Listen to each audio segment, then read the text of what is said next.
Baghdad एक ऐसा शहर जो इल्म, दौलत और जादूगरी का मरकज था। इसके बाजारों में खुशबुओं की लपटी, ताउस की तरह चमकते कपड़े और हीरे जवाहरात की चमक हर तरफ बिखरी हुई थी। लेकिन इसी बगदाद के एक गोशे में ऐसी कहानी छुपी थी जिसका राज सिर्फ चांदनी रातों में कुछ दरो दीवार जानते थे। इस शहर में एक लड़की रहती थी जिसका नाम नायला था। नायला अपनी हुस्न, अकल और वकार से पूरे शहर में मशहूर थी। उसकी आंखें अंधेरी रात जैसी गहरी और आवाज आबे रवां की तरह नर्म थी। लेकिन उसका सबसे बड़ा राज ये था कि वो अकेली रहती थी। न माँ, न बाप, न कोई भाई बहन, मगर उसकी जिंदगी में एक साया हर वक्त मौजूद रहता। एक ऐसा साया जो किसी को नजर नहीं आता था। नायला के पास एक कदीम पत्थर की अंगूठी थी जो उसे बचपन में उसकी नानी ने दी थी। नानी कहा करती थीं कि इस अंगूठी में एक राज छुपा है और एक ताकत।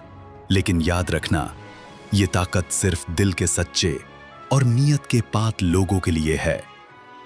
जब नायला ने पहली बार अंगूठी पहनी, एक हल्की सी रोशनी उसके कमरे में फैल गई और सामने एक बुलंदो-बाला साया उभरा।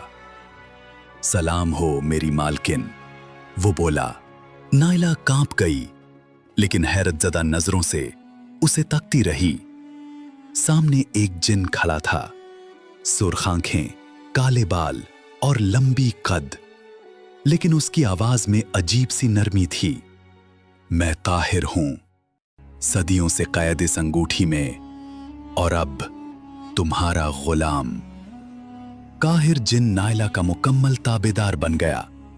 वो उसके हर हुक्म पर अमल करता। मगर नायला एक नेक दिल लड़की थी।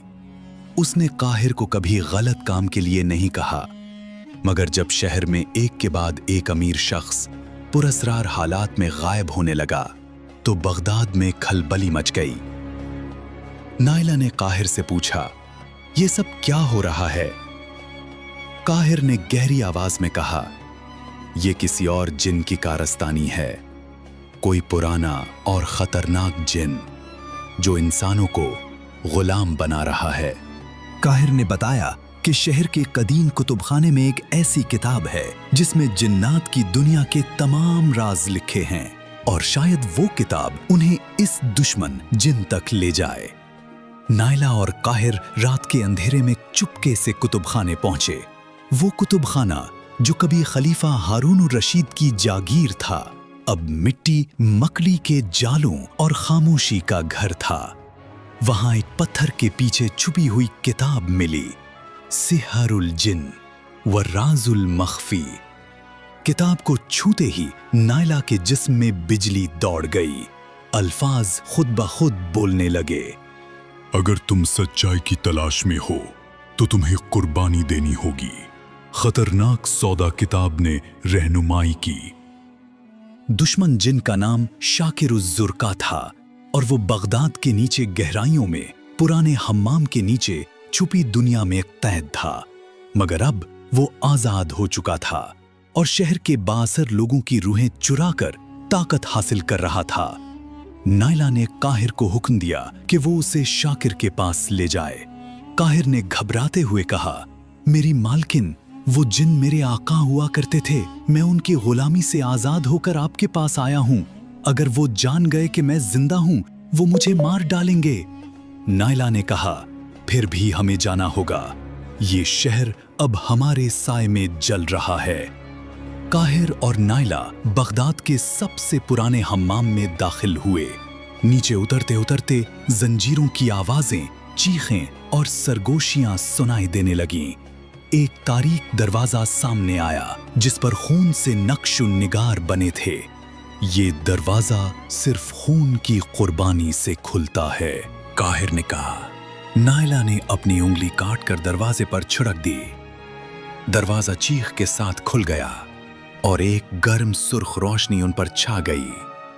वो अंदर गए तो देखा एक बड़ा सा किला जिसकी दीवारें आग से बनी थीं, और वहां एक सोने के तख्त पर बैठा था शाकर उस जुर्का। शाकर की आंखें नायला पर टक गईं।